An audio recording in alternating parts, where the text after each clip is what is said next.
Miss Halsted, do you think this is a joke? Judge Grant's voice cut through the courtroom like a blade, sharp and commanding. The room was silent, every eye locked on Tiffany Halsted, who lounged in her chair as if the proceedings were beneath her. She crossed her legs, adjusted her oversized sunglasses, and gave the faintest of smirks. Honestly, Tiffany said, her voice dripping with sarcasm. Yeah, I do.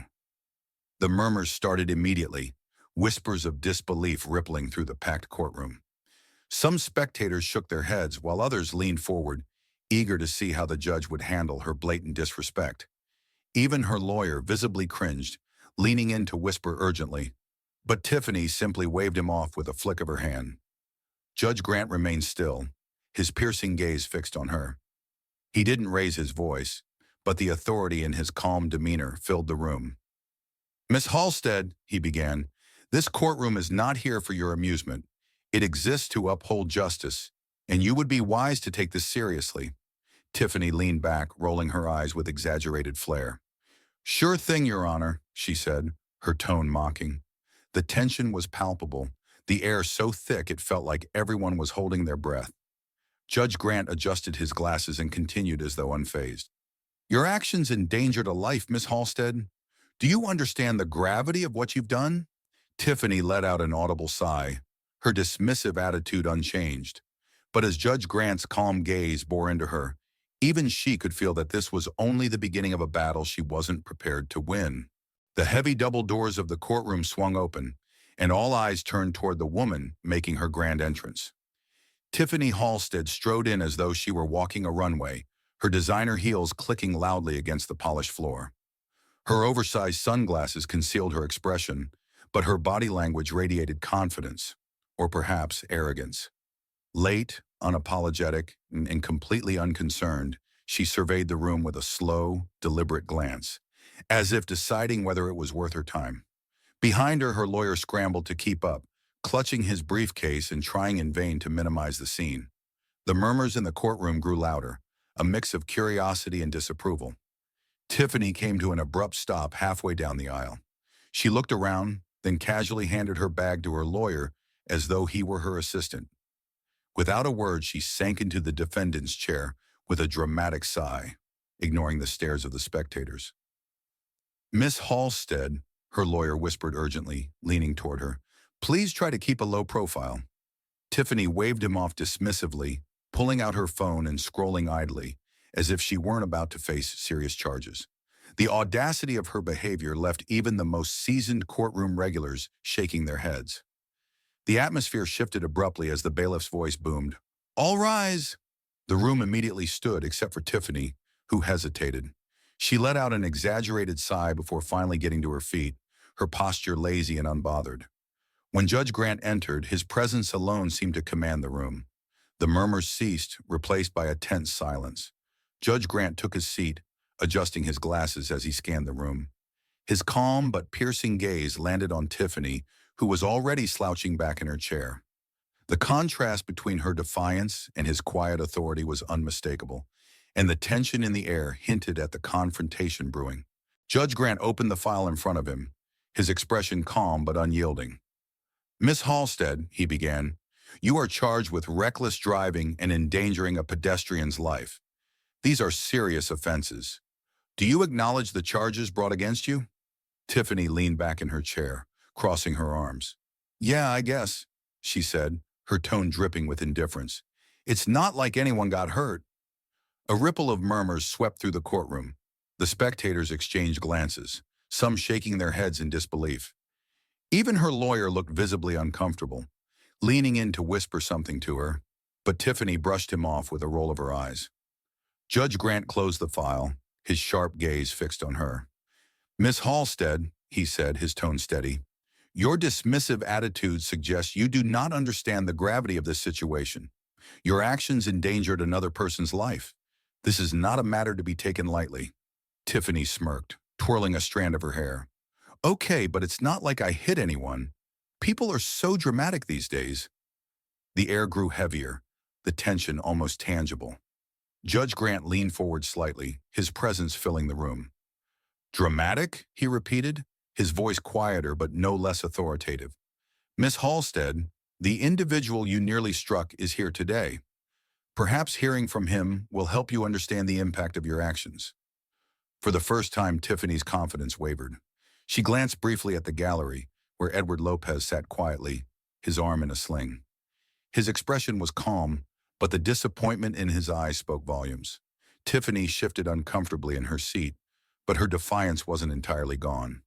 "I'm sure he's fine," she muttered, though her voice lacked its usual bravado. Judge Grant didn't miss a beat. "Your indifference is not only troubling, Miss Halsted, it's unacceptable. This court measures accountability not by what you believe is minor, but by the consequences of your actions. If you continue this dismissive behavior, the consequences will be far more severe." The courtroom was silent, the tension palpable as Tiffany's bravado began to falter under the judge's piercing gaze. Judge Grant's calm voice carried through the courtroom, commanding everyone's full attention. "Let the record show that the pedestrian involved in this case, Mr. Edward Lopez, was crossing the street legally at the time of the incident," he began. "Miss Halsted's vehicle approached at a high speed, forcing Mr. Lopez to stumble back, resulting in an injury to his wrist." The room fell silent as Judge Grant gestured toward Mr. Lopez. All eyes turned to the man seated quietly in the second row. His arm was secured in a sling, and his weathered face showed no anger, only a quiet sadness that seemed to fill the space more powerfully than any words could. "Mr. Lopez is a retired teacher," Judge Grant continued, flipping through the file in front of him. "He has since required medical attention for his injuries and continues to experience pain. These are not minor consequences, Miss Halsted." Tiffany fidgeted in her chair, her earlier confidence fading slightly. She cast a quick glance at Mr. Lopez but immediately averted her eyes. Her lawyer leaned in to whisper something, but she shook her head stubbornly. "I didn't hit him," she muttered under her breath, her voice barely audible but loud enough to be heard in the tense silence. The gallery erupted in soft murmurs, disbelief rippling through the rows of spectators. Even the court reporter paused briefly, her fingers hovering above the keyboard. Judge Grant's expression remained calm, though his gaze sharpened as he spoke. "Miss Halsted," he said firmly, "your dismissal of Mr. Lopez's pain is deeply concerning. Do you believe that simply because you didn't physically strike him, there are no consequences to your actions?" Tiffany folded her arms tightly, her voice laced with defiance. "I mean, he moved, didn't he? People overreact all the time. It's not like I was trying to hurt anyone." The murmurs grew louder, the tension in the room thickening. Judge Grant straightened slightly, his authoritative presence impossible to ignore. "Miss Halsted," he said, his tone heavy with meaning, "this is not about intent, it's about impact. Accountability is not measured by how you feel, it's measured by the harm caused to others." For the first time, Tiffany's confidence cracked visibly. Her smirk faltered, and she shifted uneasily under the weight of the judge's words. "Mr. Lopez has chosen to show grace by not demanding harsher penalties," Judge Grant continued. "Instead, he has requested that you have an opportunity to learn from this experience. But let me be clear, your continued lack of remorse is unacceptable." Tiffany glanced briefly at Mr. Lopez again. This time, she noticed the quiet disappointment in his eyes, a gaze that seemed to cut deeper than any harsh words could. She looked away quickly, swallowing hard but saying nothing. Judge Grant let the silence linger, his presence commanding the room. "Miss Halsted," he said finally, "this court does not exist to humiliate or belittle. It exists to uphold justice, and in your case, justice will come with an opportunity for growth." The courtroom held its collective breath, sensing that the turning point was near. The silence in the courtroom was thick as Judge Grant set down his pen and folded his hands on the bench, his piercing gaze fixed on Tiffany, whose defiance had begun to falter. The spectators leaned forward, sensing that this was the moment they had been waiting for. "Miss Halsted," Judge Grant began, his tone calm but with an undeniable edge, "your actions were reckless, but your attitude here today is even more concerning. It's not only about the harm you caused, it's about your refusal to take responsibility." Tiffany shifted in her chair, her arms crossed tightly. "Look," she said, her voice tinged with irritation, "I've already said it wasn't a big deal. I didn't mean to hurt anyone, and I didn't actually hurt anyone. So why is this being blown out of proportion? Gasps rippled through the gallery, the disbelief evident on the faces of the spectators. Even Tiffany's lawyer leaned in again, whispering frantically, but she waved him off as if his concerns were beneath her. Judge Grant let the murmurs die down before speaking again. Because, Miss Halsted, intent does not erase impact. Your reckless behavior forced a man to seek medical attention and endure ongoing pain. That is not minor, no matter how you try to frame it. Tiffany rolled her eyes, but her usual bravado was noticeably diminished. So what? She muttered. You're going to fine me? Make me do some boring community service? I'll do it and be done with it. Judge Grant leaned forward slightly, his gaze sharp. No, Miss Halsted, this is not about writing a check or serving hours to satisfy a legal requirement. It's about making sure you truly understand the consequences of your actions. He gestured toward the bailiff, who handed him a small stack of papers. Judge Grant began flipping through them with measured precision before addressing Tiffany directly. In addition to the standard fines and 200 hours of community service, this court is issuing a unique sentence. Tiffany furrowed her brow, her confidence cracking further. What kind of sentence? Judge Grant's voice didn't waver as he delivered the news. For the next 30 days, you will volunteer at the downtown women's shelter. The courtroom erupted in whispers. Tiffany's mouth fell open, her shock written all over her face. A shelter? She said, her voice rising. You've got to be kidding me. That's not my problem. Judge Grant's tone turned colder, his expression hardening. It is precisely that mindset, Miss Halsted, that has brought you here today. This sentence is not about punishment. It's about growth. It's about learning to take responsibility for your actions and understanding the impact they have on others. Tiffany leaned forward, her voice trembling with disbelief. You can't make me do this. Judge Grant raised a hand, silencing her outburst. This court has full authority to enforce community service as part of your sentence. You will report to the shelter at 8 a.m. each morning, and your progress will be monitored weekly. Failure to comply will result in immediate legal consequences. The gallery was completely silent, the weight of the judge's words pressing down on everyone present. Tiffany sat back in her chair, stunned into silence for the first time. Her lawyer placed a hand on her arm, urging her to stay quiet, but the tension in her body betrayed her anger. Judge Grant's final words left no room for argument. Miss Halsted, this is your chance to prove that you are capable of change. Do not squander it. The gavel came down with a sharp crack, signaling the end of the hearing. But for Tiffany, it was only the beginning. Tiffany stood outside the downtown women's shelter, the morning sun casting long shadows across the modest brick building. The faded sign above the door and the bustling activity inside were worlds away from the glossy boutiques and luxury spaces she frequented. Clutching her bag tightly, she hesitated, her perfectly polished nails tapping against the strap. With a sigh, she pushed open the door and stepped inside. The hum of activity greeted her immediately, pots clattering in the kitchen, volunteers chatting as they sorted supplies, and the faint laughter of children echoing through the hall. It was a world she had never experienced, and for the first time in a long while, she felt out of place. A woman with a no-nonsense demeanor approached her. She looked to be in her mid-40s with sharp eyes that softened slightly as she extended a hand. You must be Tiffany, the woman said. I'm Karen, the volunteer coordinator. Welcome. Tiffany shook her hand reluctantly, forcing a polite smile. Thanks. So, what exactly do I need to do? Karen handed her an apron and led her to the kitchen. We're short-staffed today, so you'll start by helping prepare lunch. It's nothing glamorous, but it's important work.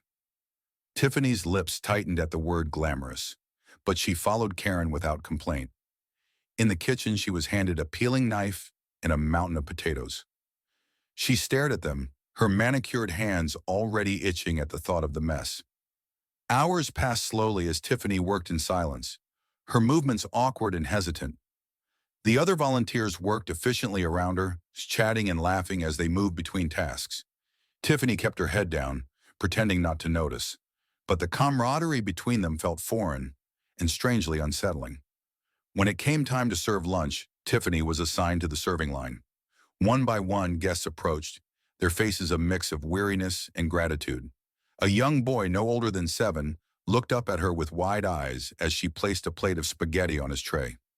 "Thank you," he said softly, his voice barely above a whisper. Tiffany froze for a moment, caught off guard by the boy's sincerity. "You're welcome," she replied, her voice quieter than usual. During her break, she sat in the corner of the dining hall, trying to keep to herself. But one of the guests, a single mother with tired eyes and a gentle smile, approached her. "First day here?" the woman asked. Tiffany nodded. "Yeah."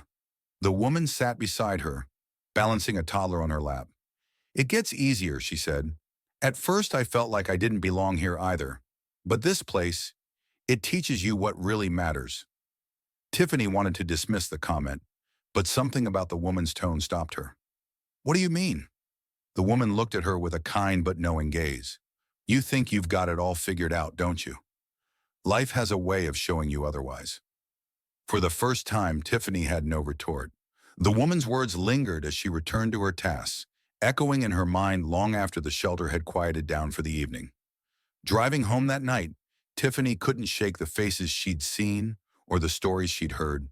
The young boy with the shy smile, the mother's steady voice, the volunteers who moved with purpose.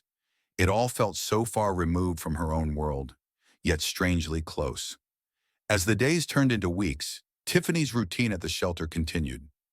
Each morning she arrived on time, her usual sense of superiority replaced by something quieter. She began to notice the small but powerful acts of kindness around her.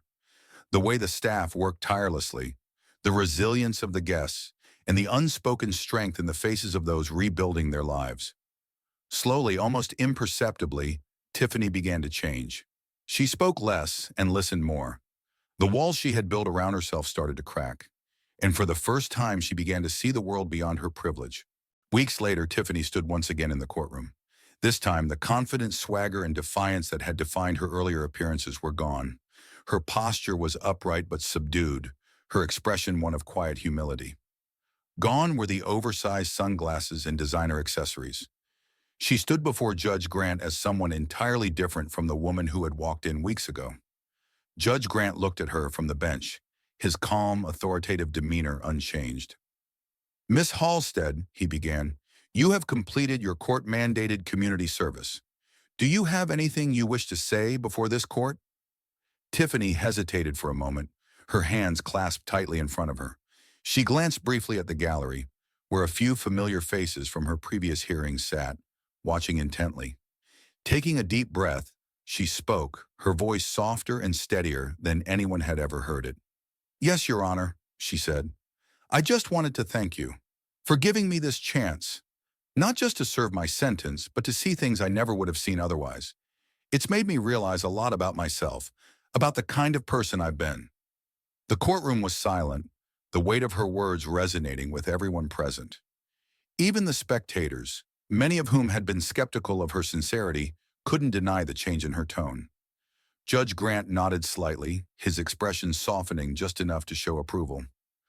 "Growth is never easy, Miss Halsted," he said, "but it is necessary. You've taken the first steps, and now it's up to you to continue. The real thanks will come when you use what you've learned to make a difference." Tiffany nodded, her gaze meeting the judge's. "I will, Your Honor," she said quietly. The hearing ended without fanfare, but as Tiffany turned to leave, there was an undeniable sense of transformation in her demeanor. She walked out of the courtroom not as the entitled socialite who had entered weeks ago, but as someone who had begun to understand the world beyond her privilege. Outside the courthouse, the media frenzy was in full swing. Reporters jostled for position, cameras flashing, as Tiffany Halsted stepped out of the building. Her lawyer flanked her, shielding her from the barrage of questions that came flying. "Miss Halsted, do you feel the sentence was fair?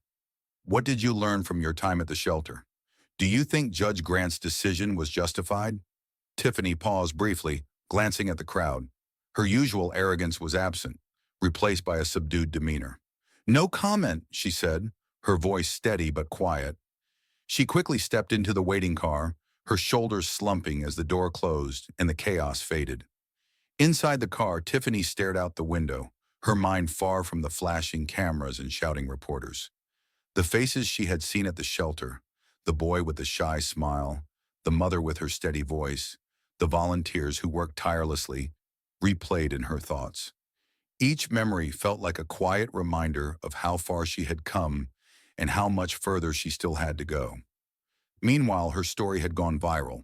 Clips of her courtroom confrontation with Judge Grant and her sentence to work at the women's shelter sparked widespread debate. Some praised the judge's creative approach, calling it a powerful reminder of accountability and privilege. Others criticized Tiffany's initial behavior, doubting the sincerity of her change. The most impactful statement came from Edward Lopez, the man whose quiet dignity had been a focal point of the case. Speaking to reporters, he said, "I don't want her to fail. I just hope she learns. Because when we stop learning, we stop growing." His words struck a chord with audiences everywhere, sparking conversations about second chances and the importance of empathy. Tiffany's story became more than a headline. It became a reminder that real change is possible, but it takes humility and effort to achieve. For Tiffany, however, the spotlight was secondary. The lessons she had learned at the shelter would stay with her far longer than the media attention ever would. Tiffany's story didn't end in the courtroom. Her time at the women's shelter had left an indelible mark on her, far more profound than she could have imagined. For the first time in her life, she had seen resilience, humility, and strength in people who had every reason to give up but chose not to. It was a world far removed from her privilege, and it had changed her. Judge Grant's words echoed in her mind. This is not about punishment. It's about helping you reclaim your humanity. It wasn't just about serving a sentence or fulfilling a requirement. It was about learning to see beyond herself. The faces of the shelter guests, their stories of hardship and triumph, stayed with her. They weren't just lessons in humility, they were reminders that every action, no matter how small, has an impact. Edward Lopez's simple but powerful statement reverberated across the nation. When we stop learning, we stop growing. It was a call to reflection, not just for Tiffany, but for everyone who had followed her story. His words inspired people to question their own actions, their own privileges, and their own responsibilities toward others. Now the question turns to you. What will you do? Will you reflect on your own choices? Will you open your eyes to the impact you have on the world around you? Change doesn't require privilege or perfection. It begins with humility and a willingness to learn. This story is more than a courtroom drama. It's a reminder that accountability, growth, and empathy are not just ideals. They are actions we can all take every day. What lesson will you take from Tiffany's journey? Share your thoughts in the comments and don't forget to subscribe for more stories that inspire reflection and growth.